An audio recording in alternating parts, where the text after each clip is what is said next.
Oh dear God. Oh dear God. So the home release of X-Men Apocalypse. For fuck's sake, I just finally got that dumpster juice of a film out of my pores, and now people are gonna bathe in it in the comfort of their own homes. Well, people are, not this fucking guy here. Apocalypse is a terrible film because it's highly forgettable given the source material. It's the X-Men. This shouldn't be the case. Arguably the greatest superhero team of Marvel in its heyday of the 90s. So why do many of us like these mediocre to bad films?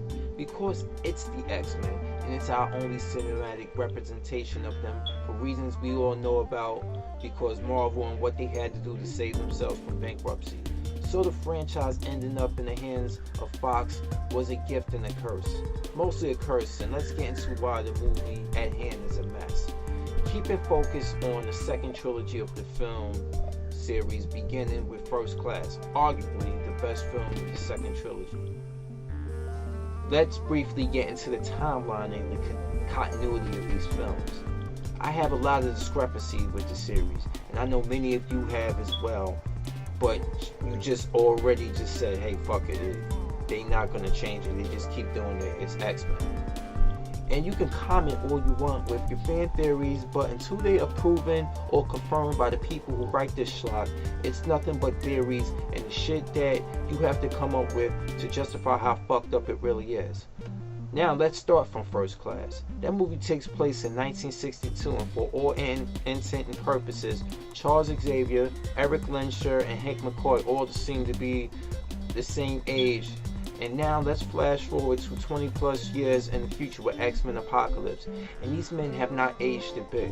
Seriously, are we to believe that the dashing and handsome Michael Fassbender version of Magneto in 20 years from now is going to look like Ian McKellen's version? James McAvoy as Charles Xavier has done nothing but go bald since the First Class, and he looks absolutely not a day older than he does in First Class actually. The fucking bald head makes him look even younger. And lastly, Hank McCoy, aka Beast. Before I proceed, let's factor in that he may have gotten the side effects of Mystique's blood, which in this movie version, he experimented with her blood and it turned him into the blue gorilla-like mutant, while enhancing all of his mutant powers, also giving him a bit of a slow aging factor. I'll give him the benefit of the doubt of that. But until they explain that in the movies, I'll say it's a bunch of bullshit. But let's get back into X-Men Apocalypse. Want to keep up with the head honchos over at Marvel Studios and breathe some fun into this overly dramatic series.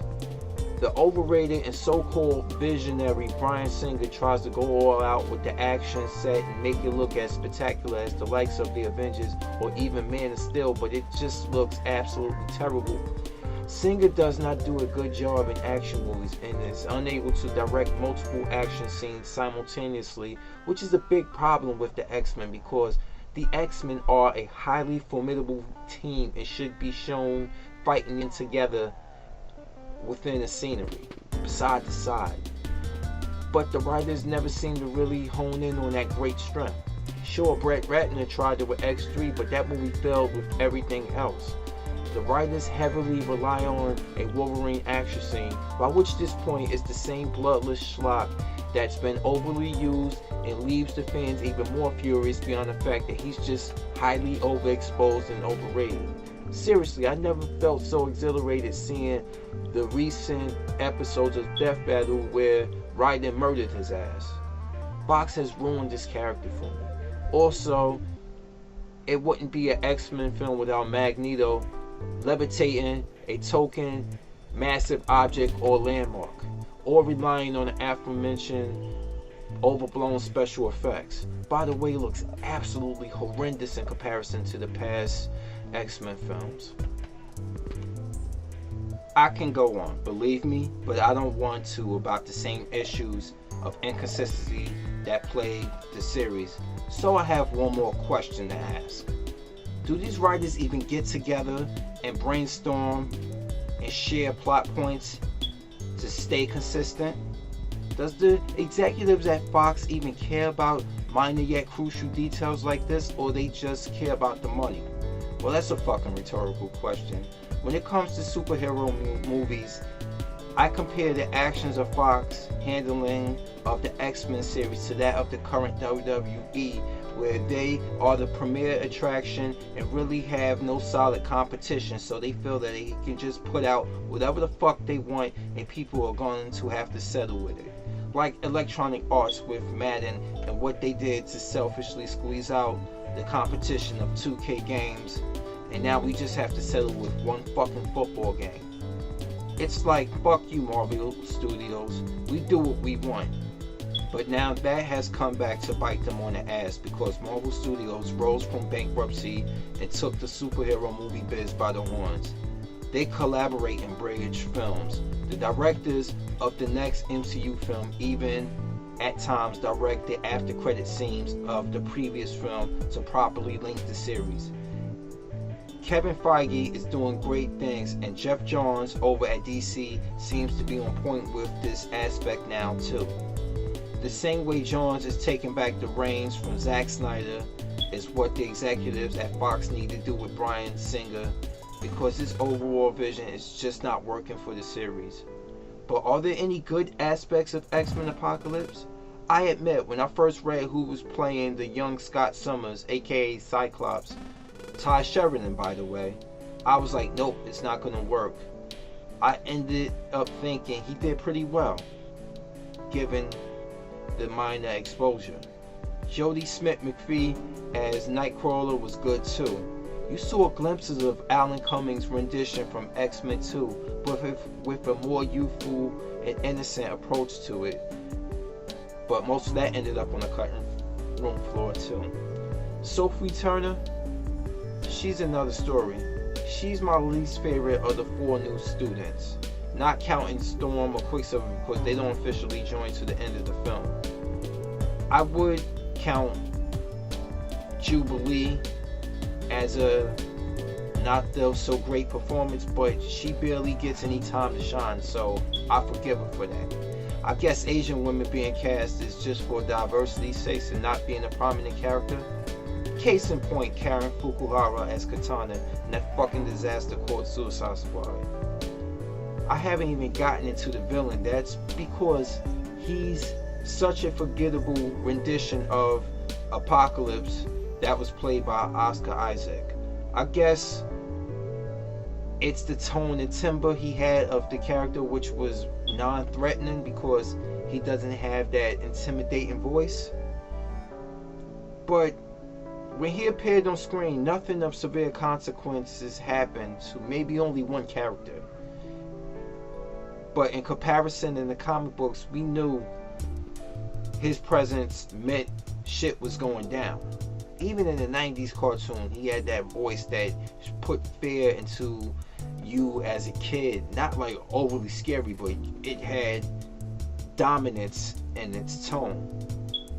I mean, even his threat to the world got lost in the special effects of Magneto and his sorrow. Magneto lived a life in seclusion after Professor X let him escape, because that's his friend at the end of the day, and he started a family. Magneto was working a construction job. A fellow man almost died, and he used his powers and exposed himself because he tried to be altruistic, and then the people came for him and tried to lynch him or whatever. His daughter showed that she had mutant powers, but she ended up getting shot by an arrow. Her and his wife, and he just lost it and became that Magneto again because he felt like he had nothing to lose. All of that was compelling, and it drowned out Apocalypse, and that's why he was such a joke in this movie as well, compared to his comic book and even the cartoon rendition. Let's also talk about Archangel. Didn't we see him as a young mutant in X-Men 3, which takes place many years after this movie? Now all of a sudden he's in this as a young mutant again. Didn't it happen? Of course it happened. I'm just being fucking sarcastic here. But there's only one reason for me to let that slide, because he was the prominent horseman of Apocalypse, which revitalized the Angel character in the comic book, who at this point was stale. And speaking of horsemen that never existed, Psylocke and Storm. But first, let's get into Psylocke. I watched Olivia Munn train her ass off on Instagram, only to come up as a character with barely any lines at all, and she's just there to look the part more than anything, and have a pretty brief fighting scene with Beast. What a waste. I watched scenes of her in Newsroom, and she can actually act surprisingly, but this movie is just simply to appease the fangirl in her and the fan of all of us of the character. Nothing more. Alexandra Shipp as Storm. She has the potential to be much better at this than Halle Berry, because all she needed to do to start that off is keep a consistent accent and have a better love for the character and the source material. You know, Halle Berry, you know, love her and stuff, but she's an actress that can command anything at this point because she has clout. But Alexandra Shipp is an up-and-coming young actress, and she wants to make an impression, and that will give her more roles, of course. But I have to say, the worst character in this movie out of the main cast, the worst out of the main cast, not the supporting characters like Psylocke and Storm or so. We're talking about Jennifer Lawrence here, and it was obvious that she didn't want to be here. The character was just tailored to fit Jennifer Lawrence and not Mystique. You playing the blue shape-shifting mutant, and you are just Jennifer Lawrence 90% of the fucking film.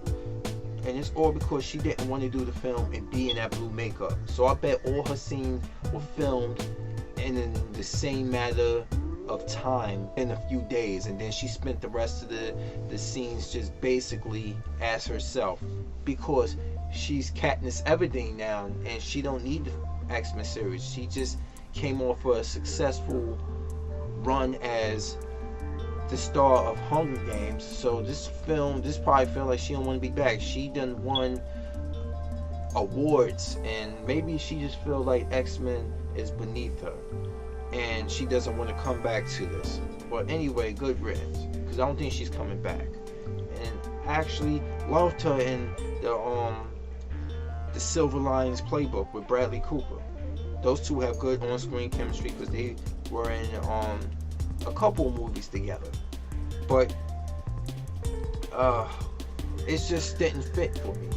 It just made everything in First Class seem pointless. She was the first one yelling to be mutant and proud, and she just was blue and didn't hide it anymore, only to go to just hide it more and more and more. You put yourself in so much exposure as a bad guy or anti-hero that you can't even go out in public as yourself, which is perfect for Jennifer Lawrence, because with each film she wanted to be there less and less and less. And also, lastly, we're going to talk about the fun factor. Just days prior to the release of X-Men Apocalypse on home video, they released a deleted scene of Nightcrawler, Cyclops, Jean Grey, and Jubilee going through the mall, having an 80s montage, Nightcrawler getting the brain freeze for the first time, and just being all curious, and you see playful banter between Scott and Jane, and you get to even see Jubilee use her powers to manipulate the arcade games in their favor for not having to pay quarters for it. Circa to how she used to be in the comic book, and circa to even that Generation X TV movie of the 90s where she was doing the same thing. But that was left on the cutting room floor, and it's just scenes like that could have been peppered in, that could have made this movie a better experience for the watchers. But it just didn't go that way, because Bryan Singer doesn't like fun, and the movie doesn't have to be overbearingly fun to just appease an audience, but you have to have a well-balanced film. But in closing, I can just say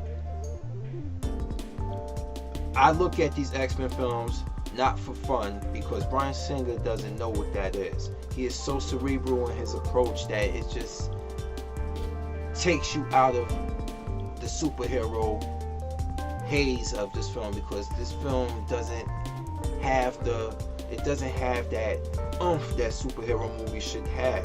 It's just like his movies have a heavily emotional beat to it, and then next thing you know, you're in an action scene, and I'm like, how did we get here? Like, how did we lead up to this? Or so it's like you go from A to B, and it's not really much in between. Like, because the characters that's getting the most emotional and compelling scenes are Michael Fassbender, James McAvoy, Jennifer Lawrence, maybe Hugh Jackman. But we got fan favorites like Cyclops, Psylocke, Storm, Nightcrawler, Jean Grey, and they just there to basically chew the scenery in X-Men Apocalypse. And all I can say is that I'm not looking for anything Bryan Singer related superhero movies for any fun. Alright, I'm looking for a new director that's gonna be able to encompass everything that makes X-Men Apocalypse, or just X-Men in general, fun and good and action based and has good tone. Look at Civil War. Look at Ant-Man. Look at a couple films. Hell, even look at the god awful Dark Knight Rises. It has a tone to it. It has a tone to the movie that narrates the film. This movie just tried to copy what Marvel Studios has been doing with their color, with their team, with the colorful mutants, with the action or so. But you're just missing it because you've been doing it your way for so long that you have forgotten what the X-Men are really all about, because all you care about right now is stuffing dollars in some young boys' trunks. Okay? And I did not purchase Days of Future Past, and I will not purchase this film. One day I will watch this again, more than likely when it comes on cable, because by that point it's part of the premium package that I paid for. And most importantly, I didn't buy the film. And if you're an X-Men fan that's tired of this shit, neither should you.